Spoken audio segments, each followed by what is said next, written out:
ଚାରିଟା ବେଳ ସମୟରୁ ଆମର ଆଜି ବଗିଚା ଖୋଳାଖୋଳି ଚାଲିଛି କାରଣ ଏଠି କିଛି ନୂଆ ଗଛ ଲଗାଯିବ। ସେଥିଯୋଗୁଁ ବାବୁଙ୍କୁ ପଚାରିଲି କ'ଣ ପିଇବ, ସେ କହିଲେ ଯାହା ହଉ ଥଣ୍ଡା ଜିନିଷ କିଛି ଆଣ ହେରି। ଭାବିଲି ଏବେ ୟୁଟ୍ୟୁବରେ ତ ଭାଇରାଲ ଚାଲିଛି ଆଖୁ ରସ ବିନା ଆଖୁରେ, ଆଜି ମୋତେ ମଉକା ମିଳିଛି ଯାଉଛି ଟିକେ ଟ୍ରାଏ କରିଦେବି। ସେଥିଯୋଗୁଁ ଯେଉଁ ଟିକେ ନାକୁ ଗୁଡ଼ ଥିଲା ସେ ଗୁଡ଼କୁ ଟିକେ ପାଣିରେ ବତୁରେଇ ଦେଇଥିଲି କାରଣ ଗୁଡ଼ ବହୁତ ଟିକେ ଟାଣ ହେଇଯାଇଥିଲା। ଏଇଟା ଥିଲା ଆମର ପୋଦିନା ପତ୍ର ଯେଉଁଟାକି ମୁଁ ବାରିରୁ ଆଣିଥିଲି ଆଉ ବହୁତ ବଢ଼ିଆ ବାସ୍ନା ହେଇଥିଲା ଯେହେତୁ ବାରି ଜିନିଷ ହେଇଥିଲା। ତ ତାପରେ ମୁଁ ଏବେ ଟିକେ ନେଇଯାଇଥିଲି ଥଣ୍ଡା ପାଣି ଆଉ 2-4ଟା ବରଫ।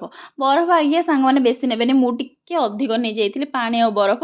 ତ ଆଉ ଟିକେ ଜଷ୍ଟ ଗୁଡ଼ ଆଡ଼୍ କରିଦେଇଥିଲେ ହେଇଥାନ୍ତା, କିନ୍ତୁ ବହୁତ ବଢ଼ିଆ ଟେଷ୍ଟ ଥିଲା। ଆପଣମାନେ ବି ଥରେ ଟ୍ରାଏ କରନ୍ତୁ। ଲାଷ୍ଟକୁ ପକାଇ ଦେଇଥିଲି ବ୍ଲାକ୍ ସଲ୍ଟ, ତାପରେ ବହୁତ ସୁନ୍ଦର ଭାବରେ ତା ବାବୁଙ୍କୁ ଦେଇଥିଲି। ଆପଣମାନେ ଯଦି ଗୋଟେ ଗ୍ଲାସ୍ ଆଖୁ ରସ କରିବାକୁ ଚାହୁଁଛନ୍ତି ତାହେଲେ 2ରୁ 3 ଚାମଚ ଗୁଡ଼ ନେବେ, ଯେଉଁଟାକି ଆମ ଓଡ଼ିଶାରେ ମିଳେ। ଏପଟ ଗୁଡ଼ ଟିକେ ଅଲଗା ଥିଲା, ସେଥିଯୋଗୁଁ ଟିକେ ଅଲଗା ଟେଷ୍ଟ ଆସିଥିଲା, କିନ୍ତୁ ପୁରା ପାଖାପାଖି ସେ ଆଖୁ ରସ ଭଳିଆ ଟେଷ୍ଟ ଥିଲା, ବହୁତ ବଢ଼ିଆ ଲାଗିଥିଲା।